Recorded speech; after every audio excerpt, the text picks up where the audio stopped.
और भाभियों की जय, और सबसे ज्यादा उनकी जय जो अपनी बेटियों की बुलंदियों के लिए खुद सूली पर चढ़ जाते हैं, समाज से लड़ जाते हैं। और धिक्कार है उन पर, इन पर। पापा पापा मुझे खिलौना चाहिए। हाँ बेटा मिल जाएगा ना। नहीं नहीं तो नहीं। पापा मुझे किताबें चाहिए। हाँ बेटा मिल जाएगी किताब। पापा मुझे भी किताब चाहिए। नहीं क्यों, तुम किताब क्या करोगी? अच्छा तुम पढ़ोगी लिखोगी? क्यों, तुम क्यों पढ़ोगी? पढ़ेंगे लिखेंगे और अपना नाम रोशन करेंगे। अरे भाग्यवान सुन रही हो ना? भाग्यवान अरे यार रुक जाओ, मत चिल्ला रहे हो पूरा। अरे ये देखो तुम्हारी लाडली क्या कह रही है, कह रही है कि मुझे पढ़ना है। तो सही तो कह रही है हमारी मुन्नी, क्या गलत कह रही है? अरे भागवान समझ नहीं रही हो, अगर ये पढ़ेगी तो घर के काम में हाथ कौन बढ़ाएगा? अरे घर का काम तो हम खुद कर लेंगे, लेकिन हमारी मुन्नी पढ़ेगी लिखेगी आगे बढ़ेगी और नाम रोशन करेगी। क्यों, अपना रमेश बेटा पढ़ता तो है। दांत दिखा रहा है खाली। अरे नहीं, वो पढ़ाई भी करता है, बहुत समझदार लड़का है। अरे अब इनको कौन बताए, जब से इन्होंने फोन लाके दिए तब से बस खाली फोन चलाते और कुछ तो वो करता नहीं है। अरे नहीं भागवान, आप गलत समझ रहे हो, वो फोन चलाता है लेकिन फोन में अच्छी वीडियो देखता है, पढ़ाई से रिलेटेड देखता है। हाँ वो तो जब विद्यालय जब शिकायतें मिलती तब पता चलता कितना देखता है, पढ़ने में तो जीरो। हमारी मुन्नी पढ़ेगी लिखेगी आगे बढ़ेगी, क्यों बेटियां नहीं बढ़ सकती आगे? केवल बेटे ही नाम रोशन करते हैं। ऐसी बात नहीं भागवान, अगर हम आपकी लाडली बेटी पढ़ेगी और रमेश पढ़ेगा तो डबल खर्चा नहीं हो जाएगा। अरे आपको कैसे बताऊं, हमारी योगी सरकार ने हर साल 1200 रुपए देने के लिए बोला है, तो उसमें आपको करने क्या होगा, विद्यालय से हमारी पुस्तकें मिल जाएंगी। सही तो कह रही हो भागवान, ठीक है हम उसके लिए कल एडमिशन कराने के लिए जाएंगे, ठीक है? अरे जाओगे जाओगे, और एक बात पता है क्या? बेटियां तो दो कुल का लाज होती है, एक ससुराल का और एक मायके का।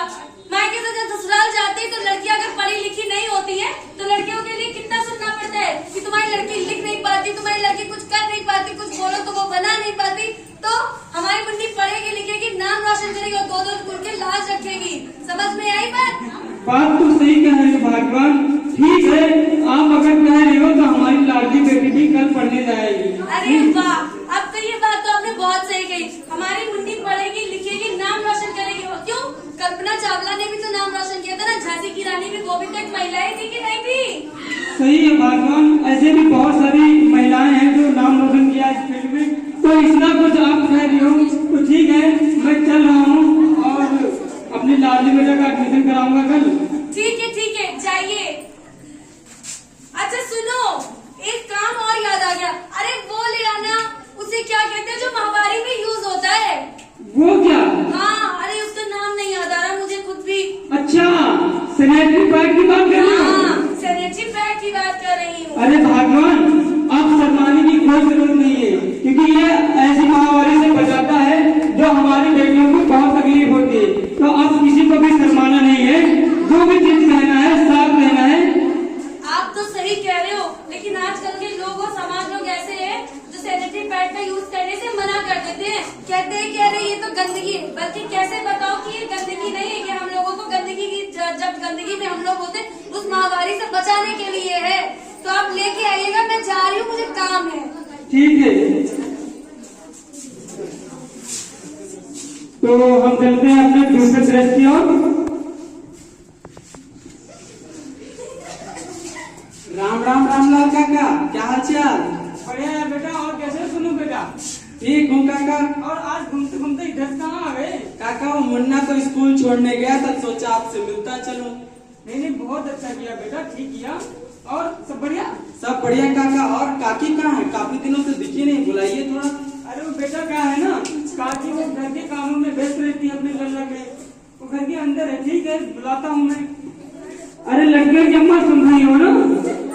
वो लड़के की अम्मा, अरे कहाँ हो? आगे बताओ क्या हुआ? मत बहुत चिल्ला रहे, बहुत काम पड़ा, तुम चिल्ला रहे।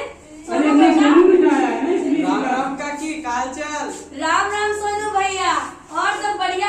क्या बताए, बहुत थके हुए हैं। क्यों काकी, काका का हाथ नहीं बटाते क्या अपने चूल्हा चौका में?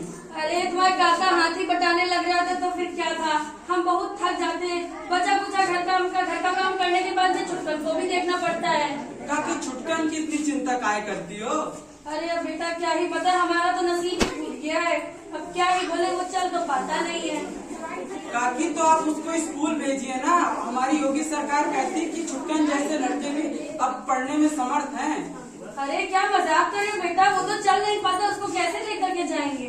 अरे काकी आप छुटकन की चिंता व्यर्थ ही कर रही। हमारी योगी सरकार ने छुटकन जैसे हमारे भाइयों के लिए समर्थ कार्यक्रम चलाया। जैसे समर्थ कार्यक्रम के अंतर्गत हमारे दिव्यांग भाई बहन पढ़ सकते हैं। स्कूलों में उनके लिए जरूरी फैसिलिटीज प्रोवाइड किया जाएगा, स्पेशल एजुकेटर्स प्रोवाइड किया जाएगा। जो देख नहीं पाते उनके लिए ब्रेल बुक्स नाम की किताबें हैं जिससे छू छू कर पढ़ेंगे, और जो नहीं चल पाते हैं उनके लिए व्हील चेयर उपलब्ध कराई जाते हैं।